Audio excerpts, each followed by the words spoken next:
ብዙዎቻችን ካላፊ ጊዜ ጋር ተጣብቀን ያለን ቅድመ ትዳር ይህን ችግር ይፈታል። ብዙዎቻችን ካላፊ ጊዜ ጋር ተጣብቀን ነው የምንኖር። ነገር ግን ያለፈው ጊዜ ቤታችንን ያድልናል ወይስ ቤታችንን ያፈርስብናል? ብዙ ሰዎች ያደግንበትን መንገድ ህግ አድርገን እንይዛለን። እኛ እንዲህ ነን እንላለን። ራሳችንን ከፍ ከፍ እናደርጋለን። ነገር ግን ጊዜው ተቀይሯል፣ ህይወት ተቀይራለች፣ ትዳርም ተቀይሯል። ስለዚህ ዛሬ በአዲስ ርዕስ ተገናኝተናል። ላይክ ሰብስክራይብ ያደርጋችሁ ለብዙ እህት ወንድሞች አድርሱልኝ። ሰላምታዬ በያላችሁበት ይድረስ ብያለሁ። ራሴን ሰላም ቤተሰቤን ሰላም አደርጋለሁ ካላችሁ ወደ ማወቅ ዩቲዩብ መምጣት ብቻ። ቅድመ ትዳር ዋናው ዓላማው ራስን መገንባት፣ ያማረ ቤተሰብን ጥሩ ቤተሰብን መገንባት ነው። ቅድመ ትዳር ካለፈው ወደሚሻለው መንገድ ይመራል። ብዙዎቻችን ዛሬ እውነታውን መቀበል ሳይሆን ካሳለፍነው ጊዜ ጋር ተጣብቀን መኖር ነው የምንፈልገው። ያደግንበት ማህበረሰብ አለ፣ የኖርንበት አስተሳሰብ አለ፣ እኛ እንዲህ ነበርን የምንለው አሮጌ ልምድ አለ።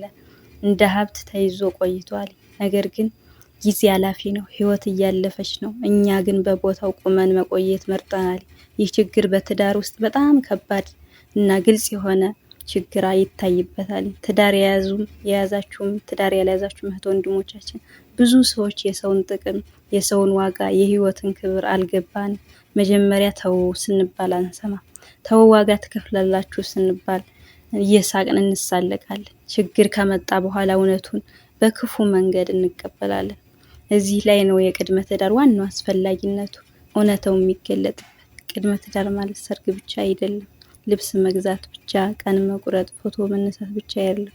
ቅድመ ትዳር ማለት ሰው ራሱን መለወጥ መጀመር ማለት ነው።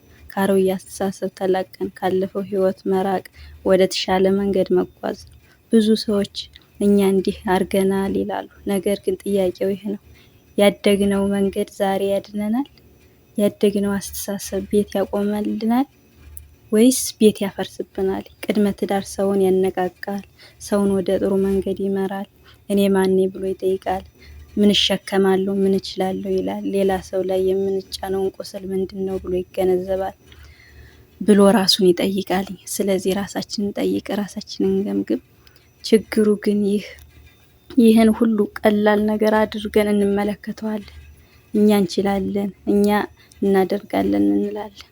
ነገር ግን ዋጋ ስንከፍል ነው ብዙ ነገራቶች የሚገቡ። ቅድመ ትዳር የሰውን ክብር ያስተምራል፣ የንግግር ስነ ምግባርን ያስተምራል፣ ቁጣን እንዴት መቆጣጠር እንደምንችል ያሳያል።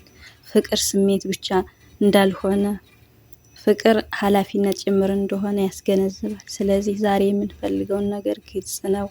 ካለፈው ጋር መቆራረጥ፣ አሮጌ አስተሳሰብን መተው፣ እኛ እንዲህ ነበርን የሚለውን አባባል መቀየር እና ወደ ተሻለ ትዳር፣ ወደ ተሻለ ቤተሰብ፣ ወደ ተሻለ ህይወት ይመራናል። ቅድመ ትዳር የሚያድነው መንገድ ነው። ቅድመ ትዳር ችግራችን የሚቀርፍልን ዋና መስፈርት ነው። ችግር ከመምጣቱ በፊት የሚያስተምር ጥበብ ነው። የሰው ዋጋንና የቤት ሰላምን የሚጠብቅ ነው። እዚህ ድረስ ካዳመጣችሁኝ አመሰግናለሁ። ላይክ ሰብስክራይብ ያደርጋችሁ ለብዙ ወንድሞች አድርሱልኝ። ደግሞ በሌላ ርዕስ እስከምንገናኝ ሰላም ሆኖልኝ